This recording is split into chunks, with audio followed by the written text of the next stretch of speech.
ఇది కదా ఆఫర్ అంటే ఇప్పుడు ఎంత కొంటే అంత ఫ్రీ విఆర్ఆ fine silver jewellery Jubilee Hills check post Hyderabad. నమస్తే, నేను Keshav. Welcome to Suman TV. ఆంధ్రప్రదేశ్లో రాజకీయంగా రాజుకుంటున్నటువంటి కొన్ని చిచ్చులు చిరికి గాలివానలుగా మారుతున్నాయి. గత ప్రభుత్వంలో మంత్రి హోదాలో పనిచేసినటువంటి ఒక నాయకురాలు అవకతవకలకు పాల్పడడం, ఆమెకి ఒక ఐపీఎస్ ఆఫీసర్ సహకరించడం, ఈ ఉదంతం పైన గత 9 నెలలుగా కూటమి ప్రభుత్వం వచ్చినప్పటి నుంచి ఆరోపణలు ప్రత్యారోపణలు పదే తెరపైకి వస్తున్నాయి. ఇప్పుడు ఫైనల్గా తుది ఘట్టానికి చేరుకున్నటువంటి సంకేతాలు కనిపిస్తున్నాయి. అరెస్టుల దిశగా కూడా వెళ్ళే అవకాశాలు ఉన్నాయనేటువంటి విశ్లేషణలు వినిపిస్తున్నాయి. ఏంటి, ఎవరా మంత్రి, ఎవరా మాజీ మంత్రి, ఎవరా ఐపీఎస్, ఒకసారి విశ్లేషించేటువంటి ప్రయత్నం చేద్దాం. మనతో పాటు చంద్ర శ్రీనివాస్ గారు ఉన్నారు, అనలిస్ట్. చంద్ర శ్రీనివాస్ గారు నమస్కారం. నమస్కారం అండి. ఒక మాజీ మంత్రికి సంబంధించిన ఉదంతం, ఉమ్మడి గుంటూరు జిల్లాలో చాలా సెటిల్మెంట్లు, చాలా వ్యవహారాలు ఉన్నాయనేటువంటి ప్రచారం ఇంతకాలం జరిగింది. సోషల్ మీడియాలో తనపైన దుష్ప్రచారం చేస్తున్నారని కంప్లైంట్లు కూడా ఇచ్చారామా. సో వైసీపీ నాయకులు ఆమెకు అండగా నిలబడ్డారు. ఇప్పుడు ఫైనల్గా ఒక క్లారిటీ వచ్చేసింది. రాష్ట్రపతి గవర్నర్ ఒక పర్మిషన్ ఇచ్చారు, ఎంక్వైరీ ముందుకు వెళ్ళబోతుంది అనేటువంటి సంకేతం. ఏంటి అసలు ఆ కథ? మీరు చెప్పింది డౌటే లేదు. మాజీ వైద్య ఆరోగ్య శాఖ మంత్రి విడుదల రజనీ గారే చిలకలూరుపేటలో మంత్రి అయిన తర్వాత 2019 తర్వాత ఈ లక్ష్మీ బాలాజీ స్టోన్ క్రషర్స్ వాళ్ళని బెదిరించి వాళ్ళ పిఏ రామకృష్ణ ద్వారా 5 కోట్ల రూపాయలు అడిగినట్టుగా ఆయన కంప్లైంట్ ఇచ్చారు. గత ప్రభుత్వాలు 5 సంవత్సరాలు ఉన్నారు కాబట్టి ఏ విధమైన ఇది జరగలే, కంప్లైంట్ ఇచ్చినా కానీ. తర్వాత అనేక రకాలుగా నేను అంత తెచ్చుకోలేను, మీరేదో స్టోన్ క్రషర్స్ అన్నీ మేము చేసుకొని, మనకు తెలుసు కదా స్టోన్ క్రషర్స్ అంటే పెద్ద పెద్ద కొండల్ని రాళ్ళుగా చేసి వాళ్ళని కూడా పీల్చి పిప్పి చేసే పనిలో వాళ్ళు వీళ్ళుంటే, సరే రామకృష్ణ చెప్పిన ఎనపోయేతలకి చివరికి విజిలెన్స్ అండ్ ఎన్ఫోర్స్మెంట్ అప్పుడు ఆ శాఖ ఐపీఎస్ ఆఫీసర్గా ఉన్న జాషువా గారు అక్కడికి వెళ్ళటం, 20 మందితో బెదిరించటం, చెప్పింది నిమ్మని చెప్పి అనటం, ఆ విధంగా 2 సార్లు వాళ్ళని భయభ్రాంతులకు గురి చేస్తే వాళ్ళంతా కలిపి వాళ్ళ పార్ట్నర్స్ కలిపి సరే అంత ఇచ్చుకోలేము 5 కోట్లు అడిగారు వాళ్ళని. 5 కోట్లు వాళ్ళ దగ్గర ఎక్కడ ఉన్నాయి అని చెప్పేసి చివరికి ఆయన రామకృష్ణ మాట వినపోయేతలకి గోపి ఎంటర్ అవటం, మొత్తానికి కట్ చేస్తే 2 కోట్ల రూపాయలు లంచం ఇవ్వటం కూడా జరిగింది. ఈకపోతే మాత్రం నువ్వు ఉండవు, నేను లేపేస్తాం, నువ్వు ఉండవు అని చెప్పి విజిలెన్స్ అండ్ ఎన్ఫోర్స్మెంట్ శాఖ వాళ్ళకి చెప్పినప్పుడు ఏం చేయగలరు? పెనాల్టీల రూపంలో కూడా భారీగా లేకపోతే మీకు ఫైన్ వేస్తాను, అసలు ఉండవు అని చెప్పేసి అనే రకంగా భయపెడితే ఎవరైనా ఏ వ్యాపారంగా భయపడతారు కదా. ఎందుకంటే ఒకవైపు రాజకీయ ఒత్తిడి, ఒకవైపు డిపార్ట్మెంట్ ఒత్తిడి. మరి ఆ సిచ్యువేషన్స్లో గోపి దగ్గరికి వెళ్తాం, ఆ పంచాయతీ 2 కోట్లకి ఇది ఒకటో 2 కోట్లు మినిస్టర్ గారికి ఇచ్చారని చెప్తున్నాడు ఆయన. అదేవిధంగా ఇది సెటిల్ చేసినందుకు జాషువాకి 10 లక్షలు, గోపికి 10 లక్షలు, అంటే 2,20,00,000 రూపాయలు ముడుపులు తీసేసుకున్నారు. దీని మీద అంటే విచారించాలంటే ఆరోపించినప్పుడు అంటే చాలామంది ఆరోపిస్తుంటారు, దాన్ని మాజీ మంత్రిగా చేశారు కాబట్టి గవర్నర్ పర్మిషన్ కావాలి. అందులో ఐపీఎస్ ఆఫీసర్గా ఉన్నారు కాబట్టి ఈయన ఇది కూడా జాషువాని విచారించాలని పర్మిషన్ ఉండాలి. ఆల్రెడీ జాషువాని ఇచ్చిన గవర్నర్ పర్మిషన్ సర్వీస్లో ఉన్న ఐపీఎస్ ఆఫీసర్ జాషువా మీద అనేక ఎలిగేషన్స్ కూడా ఉన్నాయి. గత ప్రభుత్వం చెప్పినట్టు విన్నాడు అనేది అనేక రకమైన ఈయన మీద అభియోగాలు ఉన్నాయి. అందులో పట్టాభిని మీకు తెలుసు తీసుకెళ్ళి ట్రీట్మెంట్ ఇచ్చింది కూడా ఈయనే. సరే ఇవన్నీ కూడా ప్రభుత్వం ఏది మర్చిపోదు కదా ఈ ప్రభుత్వంతో. సరే లోకేష్ గారు రెడ్ బుక్లో కూడా ఈయన ఉన్నాడని చెప్పి అంటారు. ఏదైనా కానీ ఈయనకి ఈ రోజున గవర్నర్ విచారించవచ్చు అని సెక్షన్ 17A ఏసీబీ కేసు కింద యాంటీ కరప్షన్ బ్యూరో కేసు కూడా నమోదైంది. అంటే ఎటువంటి అడ్డంకులు లేవు వాళ్ళని విచారించడానికి. ఇప్పుడు ఈయన సస్పెన్షన్లో పెడతారా?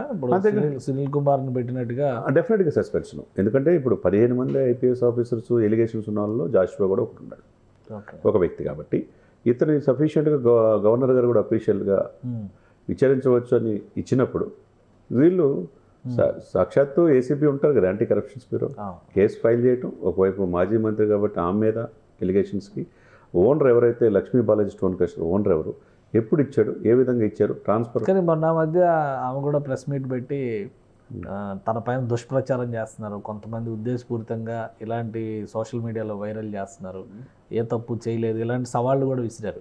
అలానే ఇంకో ప్రచారం కూడా జరిగింది సోషల్ మీడియాలోనే, ఆ తీసుకున్న మొత్తం రిటర్న్ చేసేసారు, కాంప్రమైజ్ చేసుకున్నారని కూడా ఒక ప్రచారం జరిగింది. మధ్యలో వీటన్నిటిపైన ఇప్పుడు ఇన్వెస్టిగేషన్ ఉంటుందా? అన్నీ ఇచ్చారు. అవి కూడా నేను కూడా ఎవరికి లక్ష్య, నేను కూడా పురుషోత్తపట్నమే ఒక్కొక్కరి సంగతి చూస్తాను. పత్తిపాటి పుల్లారావు మీద బహిరంగానే సవాల్ వేసింది. సరే వాళ్ళ భర్త కుమారస్వామి గారు ఆయన ఐటీ వ్యాపారం విదేశాల్లో చేసుకుంటాడు. సరే ఏదైనా కానీ ఈమె ద్వారా ఆర్ కృష్ణయ్య గారు కూడా రాజ్యసభ సభ్యుడాడు, తెలంగాణ ఆడపడుచు, ఆంధ్ర కోడలు అయిపోయింది.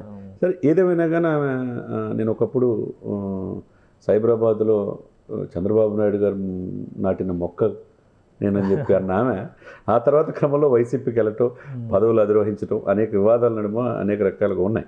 కాబట్టి ఈ సిచ్యువేషన్స్లో సోషల్ మీడియాలో కూడా అదేవిధంగా అనేకమైన ఆరోపణలు కూడా ఉన్నాయి. ఇప్పటికి ఏంటంటే విచారించాలన్న అధికారులు పర్మిషన్స్ కావాలి. మాజీ మంత్రిగా చేశారు కాబట్టి, ఎమ్మెల్యేగా చేశారు కాబట్టి, సరే కక్షపూర్తిగా చేశారని చెప్పి అదొకటి అంటారు. కాబట్టి ఇన్ని రోజులకి ఇప్పుడు గవర్నర్ పర్మిషన్, క్లియర్ ఇన్వెస్టిగేషన్, ఒక ప్రైమరీ రిపోర్ట్ రెడీ పెట్టుకునే ఈ చర్యలు మొదలవుతున్నాయి. డెఫినెట్గా ఎస్సీబీ కేసు 17 ప్రకారం నమోదు చేశారు. వాళ్ళ ఆధారాలు వీళ్ళు సమర్పించాలా. ఆ స్టోన్ క్రషర్స్ వాళ్ళు నిజమే అనుకొని చూపించగలిగితే వాళ్ళ ట్రాన్సాక్షన్ జరుగుతాయి కదా. 2 crores ఇవ్వటం, 10 లక్షలు ఎప్పుడు ఇవ్వటం, ఇవన్నీ కూడా ఏమున్నాయి. ఇవన్నీ ఏదో కక్ష సాధింపు వ్యవహారాల్లాగా. ఇప్పుడు కాకినాడ పోర్టు విషయంలో చాలా పెద్ద స్టోరీ బయటకు వచ్చింది. అవును, 40,000 కోట్ల రూపాయలు 5 సంవత్సరాలు జరిగిందని. అది జరిగింది, ఏమి లేదు, తెలియదు, ఏమీ ఇంతవరకు తేలలేదు. కాకినాడ పోర్టుని ఆయన రావు గారి దగ్గర నుంచి ట్రాన్స్ఫార్మ్ చేసేటువంటి క్రమంలో జరిగిన అవకతవకలు కూడా కాంప్రమైజ్ అయిపోయినాయి. రెండో కంటే తెలియకుండా ఇప్పుడు ఇది కూడా అలాంటి కోటాలో వెళ్ళిపోయేటువంటి అవకాశం ఉంటుందా? కరెక్ట్ అండి. ఇప్పుడు అది అందరికి కూడా ఏంటంటే ఈ ప్రభుత్వం డెఫినెట్గా చర్యలు తీసుకుంటుంది. ద్వారంపూడి అరాచకాలకి అడ్డుపడాలనేది అనేక మంది కోరుకున్నారు. మరి పాప రేయింబగుళ్ళు సివిల్ సప్లై మినిస్టర్ మనోహర్ గారు 65,000 మెట్రిక్ టన్నులు స్వాధీనం చేసుకున్నమాట వాస్తవమే. మరి ఏమైంది ఇంతవరకు, ఎందుకు ద్వారంపూడి చర్యలు తీసుకుంటారంటే ఇంతవరకు ఏం లేదు. అదేవిధంగా మీరు పోర్టు ఎంత 40,000 కోట్ల రూపాయలు అక్రమంగా బియ్యం సరఫరా అయింది అంటున్నారు. మరి ఎందుకు పోర్టు దాని మీద కూడా ఇంతవరకు ఏం ముందుకెళ్ళాల? మరి అది కూడా కాలం నిర్ణయించాలి, తెలియాలి. ఇకపోతే దాని ఆ విధంగానే ఈ కేసు కూడా ఇదే అనేది కూడా ఉంటుంది, ఆలోచన ఉంటుంది. కాకపోతే ఇక్కడ ఏంటంటే క్లియర్ కట్గా అందులో మాజీ మంత్రి పత్తిపాటి పుల్లారావు గారికి ఏకుమేకై అక్కడ కూర్చున్నట్టుగా ఆయన ప్లేస్లోనే వచ్చి ఆయన ద్వారా పరిచయం అయిన ఈమె ఆయన్నే ఓడించి మంత్రి అయింది. ఆ తర్వాత ఆయన ఇబ్బందులు గురి చేసింది అని చెప్పేసి ఆయన పూర్తిగా అక్కడ వదిలేసేసి హైదరాబాద్లో రియల్ ఎస్టేట్ వ్యాపారం చేసుకున్నాడు కొన్నాళ్ళు. ఇకపోతే ఇప్పుడు వెళ్ళి గెలిచాడు కాబట్టి ఆయన కూడా ఆ టైం వచ్చిందన్నట్టుగా నేను ఎవరిని వదిలిపెట్టినాను ఆయన అంటున్నాడు. వాస్తవాలు ప్రజలకు తెలియాల్సిన అవసరం ఉండదు. ఒకవేళ తప్పు కనుక విడుదల రజనీ గారు చేస్తే ఏ రోజు నియోజకవర్గాలు పరిమితి అరెస్టులు ఈ కేసులోనే ఉంటాయా? ఇంకా అంతేకాదు, ఒక అధికారి కనిపిస్తున్నారు, ఒక రాజకీయ నాయకులు కనపడుతున్నారు. ఇక్కడ ఏంటంటే ఆమె ఎక్కువ నియోజకవర్గ ప్రజలు చిలకలూరుపేట అయినా బై బర్త్ గుంటూరులోనే పట్టాపూర్లో ఉంటా వైద్య ఆరోగ్య శాఖ మంత్రిగా ఆమె డ్యూరింగ్ ద పీరియడ్ పనిచేసింది. కాబట్టి ఈమె ప్రజలకు అందుబాటులో లేదని వాళ్ళు ఆరోపిస్తారు.